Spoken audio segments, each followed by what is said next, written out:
출애굽기 20장 15절 말씀, 짧은 한 절인데요, 우리 같이 읽겠습니다. 시작. 도둑질하지 말라. 출애굽기 20장 15절입니다. 요즘 계속해서 10계명의 말씀을 쭉 함께 나누고 있는데요, 오늘은 8번째 계명인 뭐라고요? 네, 고개 들고 이제 저 보세요. 그리고 앞으로 성경 구절은 자막에 뜰 거니까요, 여러분들이 같이 좀 집중해서 보았으면 좋겠고요. 가정에서 영상으로 예배하시는 분들도 가능하면 예배 시간에 움직이지 마시고 이렇게 집중해서 예배에 참여해 주시면 고맙겠습니다. 요즘 코로나19 때문에 여러분들 예배당 오시면서 여러 가지 증상들 이름도 쓰시고 기록하셨어요? 예. 보통 사람이 정상 체온이 몇 도인가요? 36도 맞나요? 36.5도. 거기서 약간 플러스 마이너스 약간은 있는데, 만약에 체온이 39도 되고 아니면 그 밑으로 뚝 떨어져서 32도 정도 되고, 그러면 분명히 정상이 아닐 겁니다. 사람의 정상 체온을 흔히 36.5도라고 이야기하죠. 이 정상 체온보다 높든지 낮으면 몸에 이상이 있는 겁니다. 36.5도는 누가 그렇게 정해준 거예요? 하나님께서 사람을 만드실 때 그렇게 정해주신 온도입니다. 그래서 우리 체온이 36.5도일 때 가장 건강하고 행복할 수 있는 겁니다. 여러분, 10계명도 우리 체온과 같이 우리 인생의 삶의 척도요, 기준점으로 하나님께서 주신 겁니다.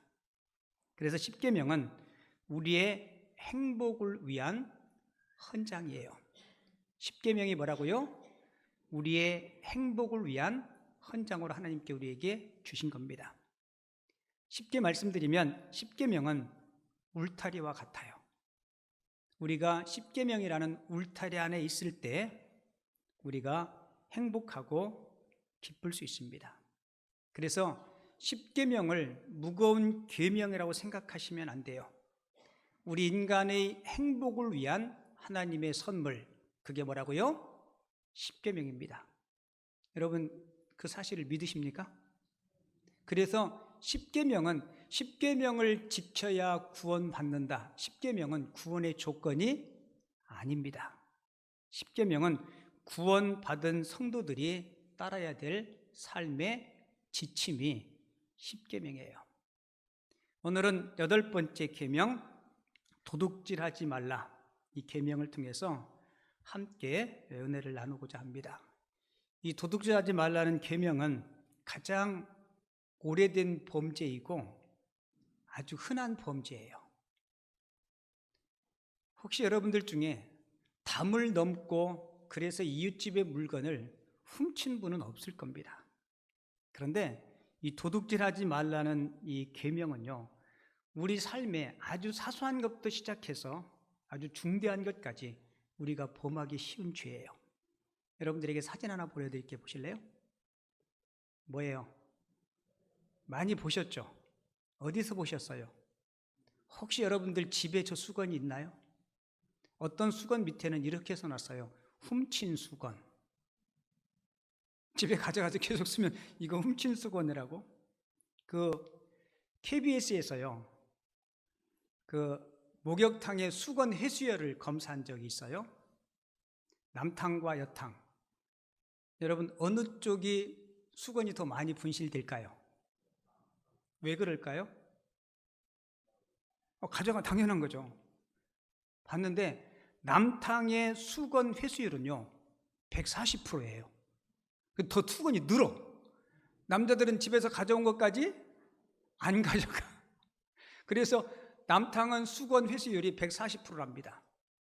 근데 여탕은 100장의 수건을 놓고 일주일 동안 조사해 보았는데, 일주일이 지난 뒤에 100장의 수건 가운데 20장만 남았습니다. 왜 가져갔을까요? 집에서 걸레라도 쓰려고. 혹시 이 설교를 듣고 마음이 찔림이 있는 분들은 그 수건 다시 갖다 주시기 바랍니다. 여러분, 이런 사소한 것부터 시작해서 우리는 흔히 그것을 뭐 절도, 범죄, 도둑질이라고 그렇게 생각하지 않아요. 여러분, 그게 심각한 겁니다. 여러분, 도둑질은 개인과 개인 간의 도둑질, 개인과 공익 간의 도둑질, 때로는 나라와 나라 사이에도 이런 범죄가 일어날 수 있습니다. 혹시 여러분들 해외여행 가셔서 세계 유명한 박물관들을 한번 가보세요. 그 박물관에 가보면 자기 나라 것만 아니라 외국 나라의 좋은 유물들이 박물관에 많이 전시되어 있습니다. 그러니까 다른 나라의 것을 가져온 거죠. 제가 지금 좋게 말하는 거예요. 다른 나라의 것을 뭐 한 거예요? 도둑질해 온 겁니다. 빼앗아 온 거예요. 그래서 영국에 가면 영국 대형 박물관이 있는데요. 이 대형 박물관은 국제 분쟁이 많습니다. 박물관 측에 그건 너희 거 아닌데 우리 건데 돌려달라고. 그러면 박물관 측에서 지금 세월이 얼만큼 지냈는데 이제 와서 돌려달라고 하냐. 그리고 그때 너희들이 이거 버린 거 우리가 주워온 거다. 돌려줘도 보관할 것도 없고 그리고 관리도 제대로 못하는 게 우리가 보관하겠다. 그리고 보고 싶으면 와서 봐라. 그 대신에 입장료는 받지 않겠다. 그 진짜로 영국 대형 박물관 가면요, 입장료가 없어요. 여러분, 우리나라는 어때요? 우리나라 일제강점기 때 엄청나게 많은 유물들을 사갔나요? 뺏어갔나요? 도둑질해 갔나요? 네, 사가고 뺏어가고 도둑질해 가고. 여러분, 어떤 게 도둑질일까요? 남의 것을 빼앗는 행위, 임금을 치불하는 경우. 저는 뭐 직장을 안 다니고 사업을 안 해봐서 모르는데 열심히 일하고 일한 대가를 받지 못하는 경우들이 많다 그래요. 그리고 지나치게 이자를 많이 받는 고리대금, 그리고 부도덕한 상거래. 그리고 어떤 분은 직장에 가서 일할 때 요 일거리는 내가 2시간이면 할 수 있는데 시간을 질질질질 끌어가지고 5시간, 6시간. 여러분, 그것도 보이지 않는 뭐예요? 도둑질이에요. 그리고 나라에 내야 될 세금을 내지 않는 탈세도 도둑질입니다. 그리고 뇌물을 받는 것도 도둑질이고요. 지적 재산권을 침해하는 것도 도둑질이고요. 그리고 하나님의 것을 도둑질하는 경우도 있습니다. 이건 뒤에 가서 제가 설명해 드릴 텐데요. 제가 이 설교를 준비하다가 나는 도둑질한 적이 없나 생각해 봤더니 내가 도둑질한 게 많더라고요. 어릴 적에 이웃집에 땅콩 캐먹은 것부터 시작해가지고 참외소리 한 거. 내가 그거 봤더니 정말 자유하지 못한 거예요. 그리고 이렇게 쭉 보다가 봤더니 야, 이게 진짜 하나님 앞에 우리가 정말 자칫 잘못하고 신경 쓰지 않으면 이런 죄를 예수 믿는 우리들도 많이 범할 수 있겠다라는 생각이 드는 거예요. 1904년도 영국 웨일즈라는 곳에서 놀라운 신앙의 영적 부흥이 일어납니다. 그래서 영국 교회가 많이 부흥하고요. 그리고 성도들이, 신앙생활하는 성도들이 새로워지고, 근데 이 부흥의 소식이 영국에 믿지 않는 사람들에게 막 지금 영국 교회가 막 부흥하고 있대.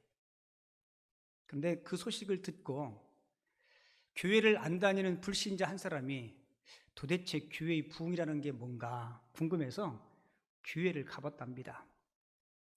근데 그 사람이 무슨 일을 하냐면 보석 가게를 해요. 금은방을.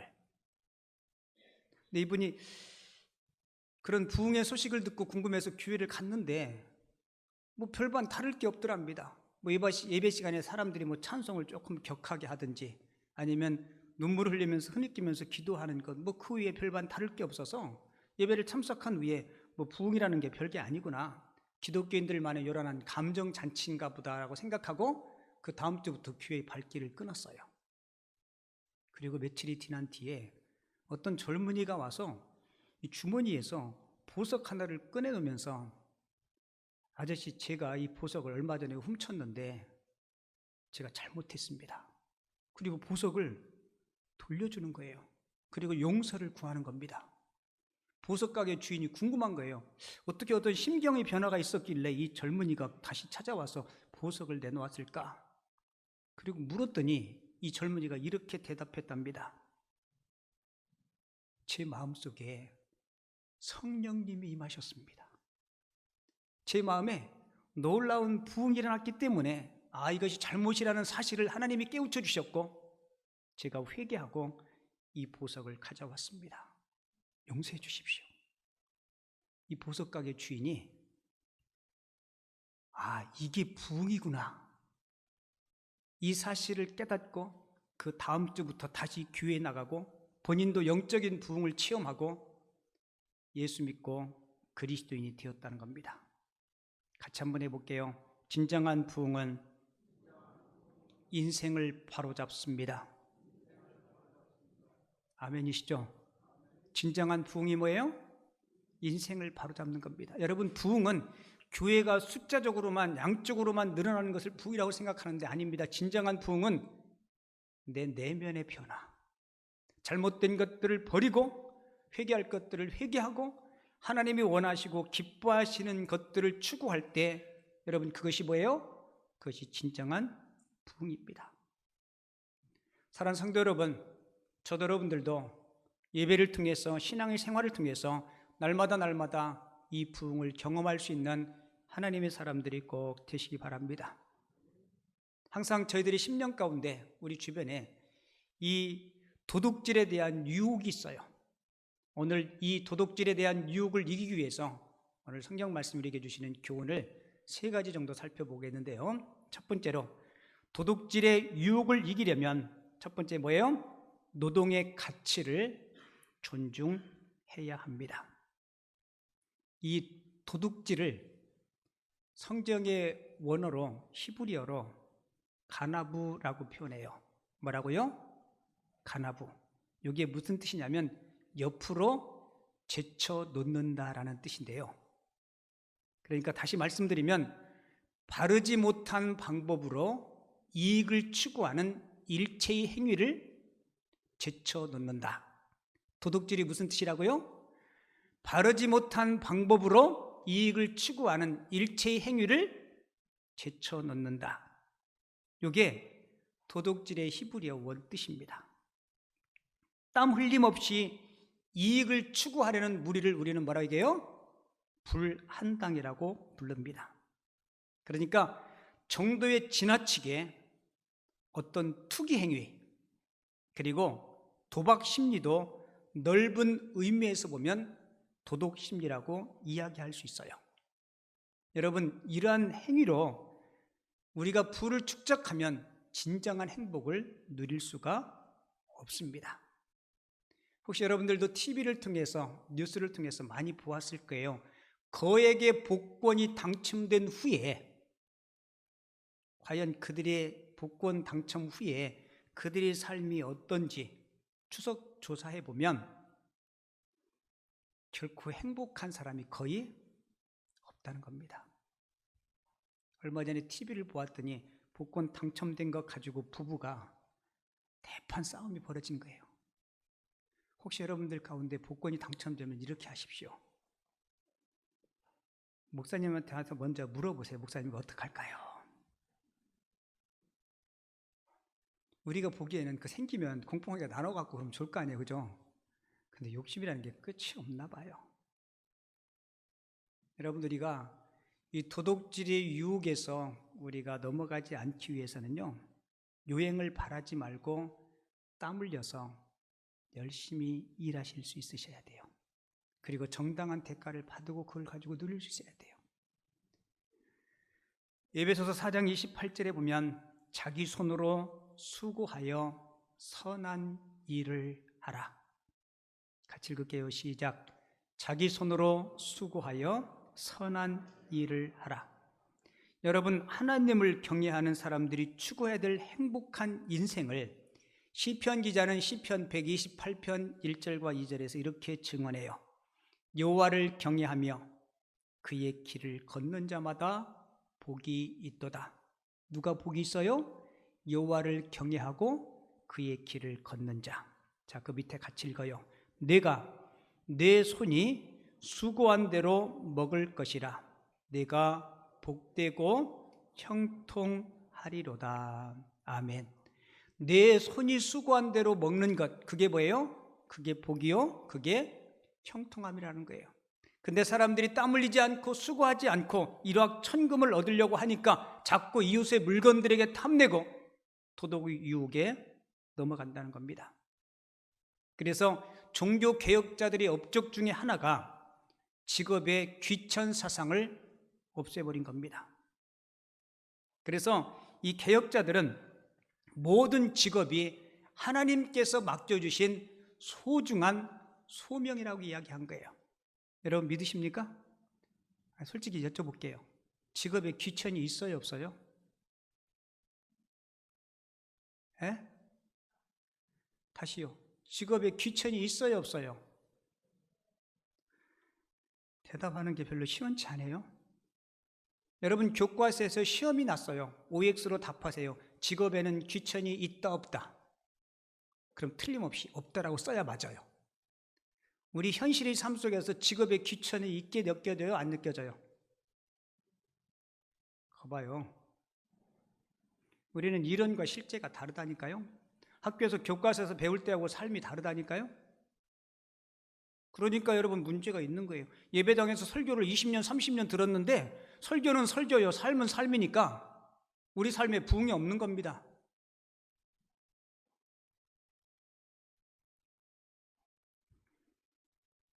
여러분 우리가 직업에 귀천이 없다고 생각하지만 우리는 직업을 귀천 있게 봅니다. 우리 마음속에 나도 모르게 어릴 적부터 그렇게 배어져 왔어요. 성경은 사람을 외모로 보지 말라 그러죠, 그죠? 근데 사람은 외모로 봐요, 안 봐요? 우리는 그 속사람을 볼 수 없기 때문에 외모가 먼저 보이니까 볼 수밖에 없어요, 그죠? 저도 한번 깜짝 놀란 경험을 했는데요. 제가 가끔 테니스 치는데요. 아주 오래전인데 광명시에서 살 때 한참 공을 치는데 낯선 분이 와가지고 같이 공 좀 치자고 그랬더니 저도 치구가 왜소하고 작은데 그분은 더 왜소해요. 그리고 공도 잘 못 쳐. 그러니까 사람들이 뭐 하찮게 뭐 이렇게 한겨도 잘 안 쳐주고. 근데 한참을 공 치는데 이 건장한 사람 몇 명이 와가지고 딱 넥타이를 메고 그분 앞에 뭐라고 얘기하는 거예요. 그 얘기 끝나고 나더니 딱 이렇게 인사하고 가는 거예요. 알고 봤더니 광명경찰서장님이야. 우리가 광명경찰서장님이라는 얘기를 듣고 그 뒤부터 뭐가 달라져요? 그분을 대하는 태도가 달라진 거야. 이거 서장님 들어와서 좀 치시죠. 이건 어쩔 수 없어요, 그죠? 그러면 여러분 새벽 일찍에 종량제 봉투를 씌우고 여러분 그런 분들이 직업이 천한가요? 가만히 생각해 보면 여러분 그분들 만약에 없으면 어떻게 될까요? 만약에 쓰레기를 만약에 회수하지 않으면 한 일주일, 2주일만 하면 온통 막 동네 천지에 썩은 냄새 나서 못 살 거예요. 그래서 종교개혁자 루터는 자기 책상 앞에 아버지께서 일하시니 나도 일한다. 그리고 열심히 성경 번역하고 설교 준비하고 그리고 틈이 나는 대로 밭에 가서 일터에 가서 땀 흘려서 열심히 일했다고 합니다. 여러분 노동은 신성한 것이에요. 밑에 같이 읽어요. 일의 즐거움을 시작. 일의 즐거움을 아는 사람은 도둑질의 유혹을 받을 일이 없다. 여러분 맞죠? 땀 흘리지 않고 무언가를 쉽게 얻으려고 하니까 빼앗고 훔치고 약탈하고. 그리고 두 번째로 도둑질의 유혹을 이기려면 들음의 삶을 실천해야 합니다. 성경은 이 도둑질의 근본 이유를 하나님과의 바르지 못한 관계라고 설명하고 있어요. 도둑질의 근본 이유가 뭐냐고요? 나와 하나님과의 관계가 바르지 못하기 때문에 이 도둑질을 한다는 겁니다. 우리가 무엇인가를 부정한 방법으로 소유하려는 욕망을 갖는 것은요, 하나님께서 모든 것의 주인이심을 망각하기 때문에 그래요. 여러분 그 교회 물건 있죠. 교회 주변에 있는 물건들은요 믿지 않는 사람들도 잘 안 가져가요. 왠지 아세요? 믿지 않는 세상 사람들 거요. 이거는 누구 거예요? 하나님 것이기 때문에 훔쳐갔다가 잘못하면 벼락 맞는다는 생각이 그들이 마음속에도 있기 때문에 교회 물건은 잘 안 가져가요. 밖에 있는 것들도. 근데 요즘은 사람들이 얼마나 마음이 타락했는지요. 제가 어릴 적에 예배당 문은 절대로 안 잠궜습니다. 그죠? 여러분들도 그랬죠? 요즘은 교회들마다 예배당 문 잠가요, 안 잠가요? 예배 시간에는 예배당 문 다 굳게 잠급니다. 왜 예배당 문 잠그냐고, 쉽게 와서 기도할 수 있도록 활짝 열어놓으라고. 여러분 그 말 맞아요. 왜 잠글까요? 예배당 문, 예배 시간 외에 도선생님들이 와가지고 요즘은 하나님이 것이고 뭐가 없어요. 마이크도 가져가고 CD도 가져가고, 저거는 무거워서 못 들고 가니까 안 가져가고, 피아노는 전에 저 전자피아노도 잊어버리고요, 마이크도 잊어버려. 여러분 이거 갖다가 중국 가게 팔으면 돈 10,000원, 20,000원 밖에 안 줘요. 살려면 몇십만 원 줘야 돼. 계속 돈 안 당하고, 심지어 술 잡순 분들이 교회 와가지고 주무시다가 그것도 오줌 싸고 똥 싸고 가고요.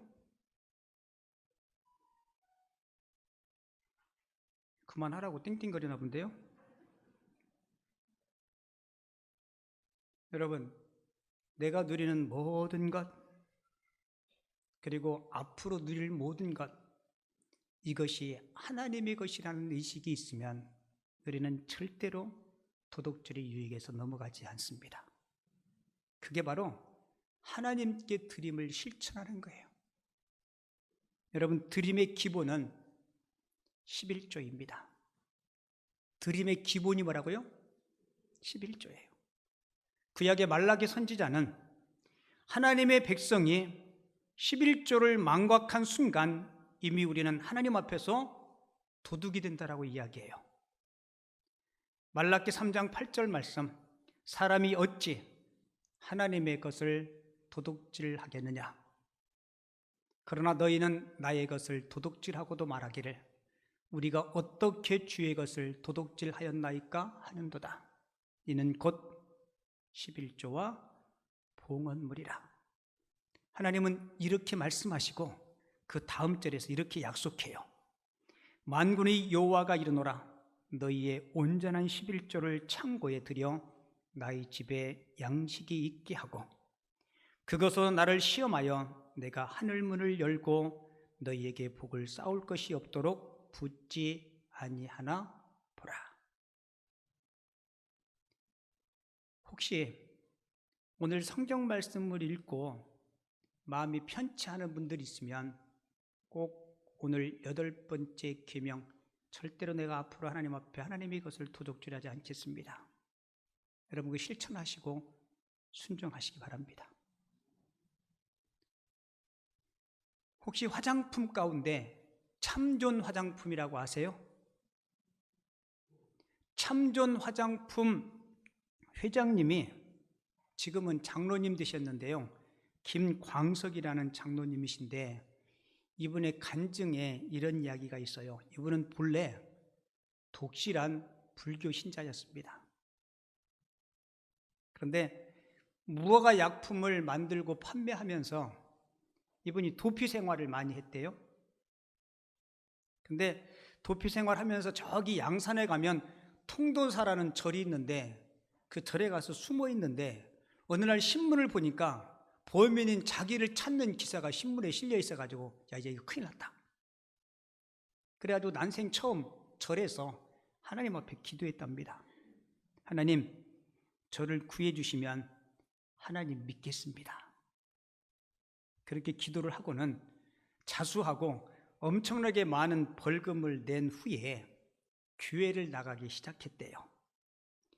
교회를 몇 번 나갔는데 어떤 여자 성도가 갑자기 다짜고짜 사장님은 11조를 하시나요? 이렇게 묻더라요.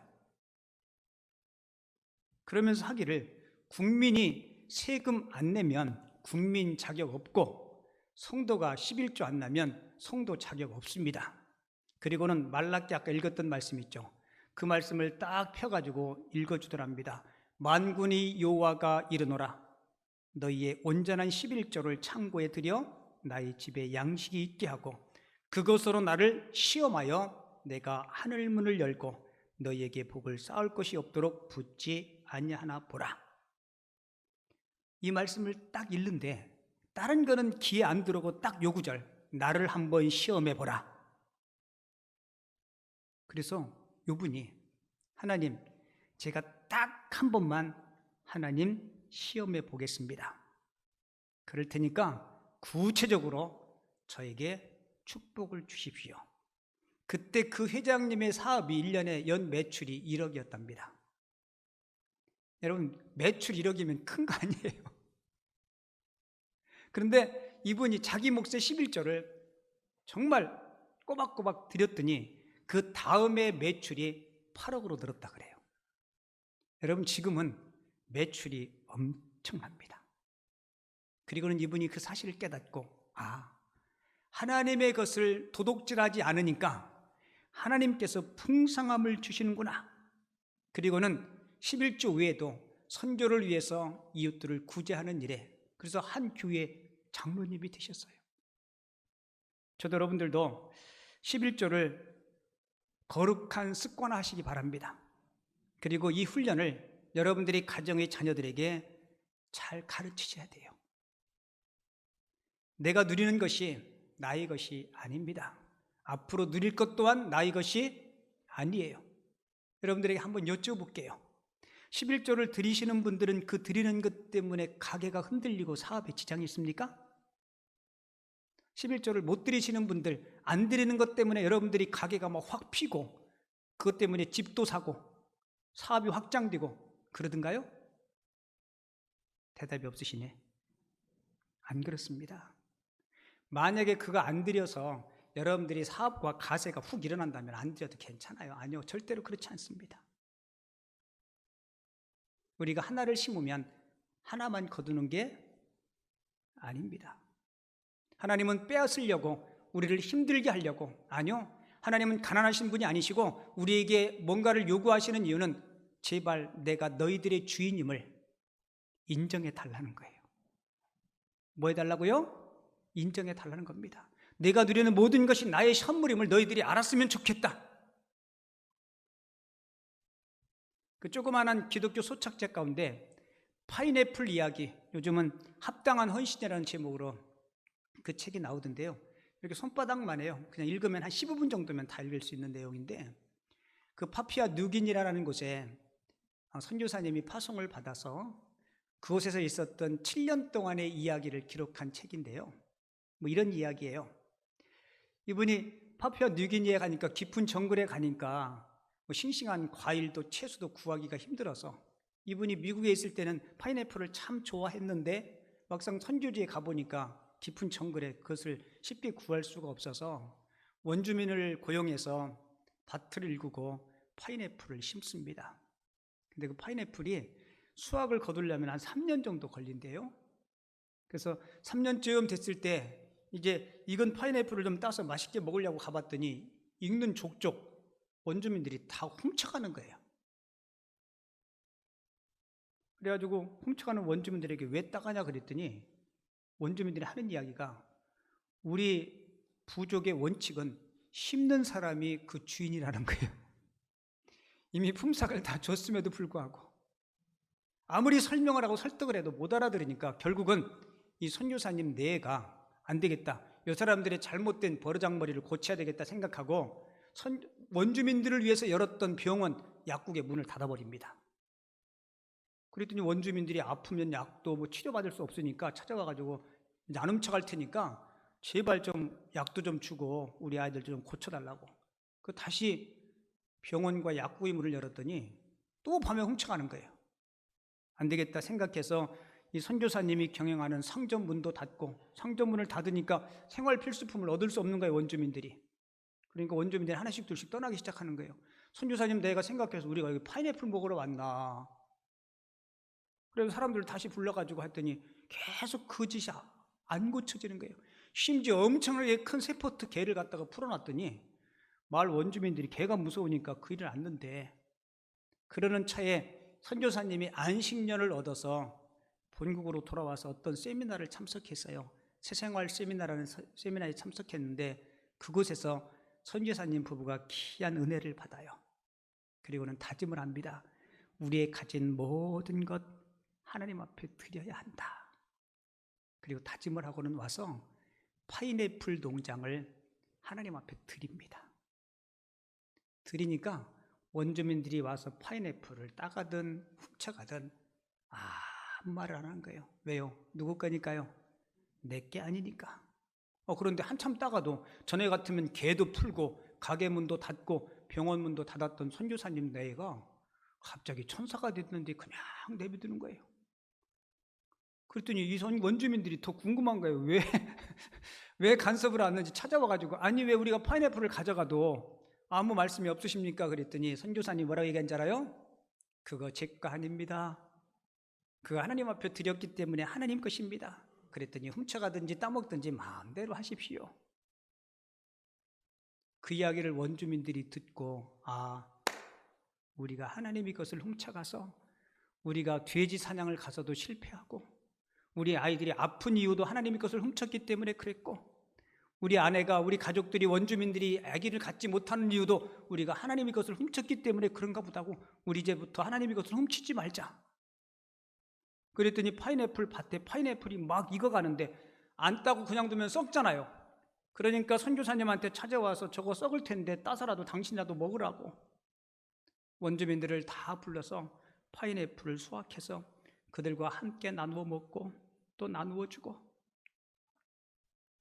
여러분, 그때 선교사님이 깨달은 게 있답니다. 선교지에 와서 근 여러 해 동안 원주민들은 선교사님의 가르침을 들은 게 아니고 선교사님의 삶을 본 거예요. 이 선교사님이 하나님 앞에 드릴 때, 선교사님이 변화될 때 선교지가 변화되고 많은 원주민들이 주님께 돌아오고 예수 믿게 되고, 여러분, 내가 하나님께 드리면 하나님께서 실제적으로 일하실 줄을 믿습니다. 그리고 우리가 모든 것이 하나님의 것이면 절대로 이 도적질에 대한 유혹에서 우리가 자유할 수 있어요. 그리고 마지막 세 번째, 도둑질의 유혹을 이기려면 나눔의 삶을 생활해야 됩니다. 무슨 삶이요? 나눔의 삶. 세상에는 두 종류의 사람이 있대요. 주는 자와 받는 자. 어릴 적에는 주로 주는 삶을 살아요? 받는 삶을 살아요? 그렇죠. 어려서는 주로 받는 삶을 삽니다. 그래서 어릴 적에는 다 지 건 줄 알아요. 이웃집에 놀러 가서도 이웃집의 장난감 지 건 줄 알고 제 손으로 붙잡고 껴안고 우는 거예요. 그게 어린아이예요. 그런데 우리가 성숙해 가면서 우리는 조금씩 주는 삶, 나누는 것의 중요함을 배워갑니다. 여러분, 그것이 성숙이에요. 주는 자가 복될까요? 받는 자가 복될까요? 여러분, 받을 때 안 좋아요? 사실은 두 개 다 복이에요. 저희 교회에서 이렇게 이웃들을 섬기는 구제부가 별도로 있고 구제를 섬기는데, 가끔 어느 분한테 교회에서 준비한 것들을 갖다 전달하면 목사님 저 괜찮아요, 안 받아도 돼요, 그런 분들이 있는데요. 물론 안 받아도 되죠. 그렇다고 해서 죽는 것도 아닌데, 그러면 제가 꼭 이 얘기를 해요. 성도님, 사랑에는 거절함이 없대요. 사랑은 뭐가 없다고요? 사랑에는 거절함이 없대요. 여러분, 맞아요, 안 맞아요? 여러분, 맞습니다. 때로는 내가 아플 때, 힘들 때 이웃들의 그 사랑도 수용할 줄 아셔야 돼요. 그리고 비록 큰 부자는 아니지만 따뜻한 말 한마디, 따뜻한 온기, 그리고 나가 가지고 있는 것 중에 일부를 나누는 삶을 살 때 그 가운데 하나님의 임재하심을 꼭 기억하시기 바랍니다. 그래서 예수님은 사도행전 20장 35절에서 주 예수께서 친히 말씀하신 바 주는 것이 받는 것보다 복이 있다 하심을 기억하여야 할지니라. 여러분, 신구약 66권 있죠? 신구약 66권 가운데 딱 한 절, 신구약 66권의 가장 중요한 한 절을 뽑으라면 요한복음 3장 16절, 하나님이 세상을 이처럼 사랑하사 독생자를 주셨으니.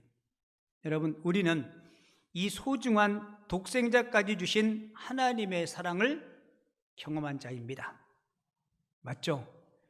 하나님에게서 가장 소중한 독생자를 주셨어요. 우리는 그 사랑을 받은 자입니다. 여러분, 요한복음 3장 16절을 경험하고 이 말씀을 소중히 여기는 성도는 요한 1서 3장 16절 말씀에 순종해야 그 믿음이 온전해집니다. 같이 읽어볼까요? 요한 1서 3장 16절 시작. 그가 우리를 위하여 목숨을 버리셨으니 우리가 이로써 사랑을 알고 우리도 형제를 위하여 목숨을 버리는 것이 마땅하니라. 이어지는 17절 볼게요.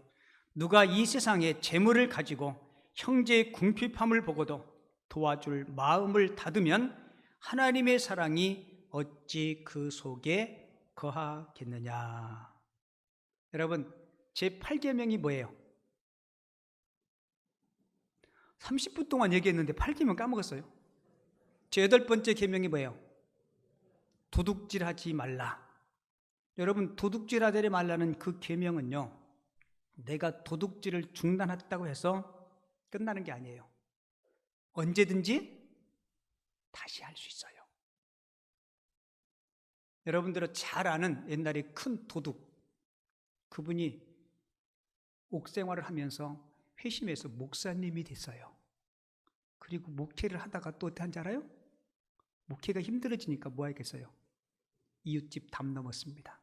제가 누구라고 얘기하지 않는 여러분 알 거예요. 누가 얘기하네요, 이름을. 여러분, 우리가 도둑질의 유혹을 이기려면 도둑질을 그만두는 것에서 그치지 않고 우리 손으로 열심히 수고하고 일하고 땀 흘려서 비록 적지만 이웃들에게 나누는 삶을 살 때, 그럴 때 빼앗는 자, 때로는 훔치는 자가 아니라 섬기는 자의 삶을 살 줄을 믿습니다. 그래서 오늘 우리 사랑하는 모든 김포 남현교회 성도님들이 오늘 주신 말씀을 꼭 삶 가운데 적용하고 실천해서 저도 여러분들도 노동의 가치를 존중히 여기고 드림의 삶을 실천하고 그리고 나눔의 삶을 통해서 8번째 계명을 꼭 생활 가운데서 실천하고 순종해서 하나님이 예비하신 그 풍성한 것들 더 많이 누리는 복된 성도님들 다 되어줄 수 있기를 주님의 이름으로 축원을 드립니다. 참 좋으신 하나님, 오늘 10계명의 8번째 계명, 도둑질하지 말라는 계명을 저희들에게 다시 한번 상기시켜 주시고 은혜 주신 것 감사합니다.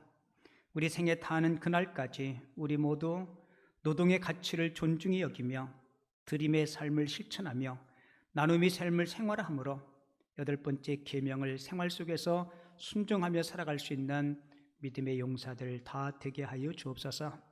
은혜의 말씀 감사하며 거룩하신 예수님의 이름으로 기도하옵나이다. 아멘.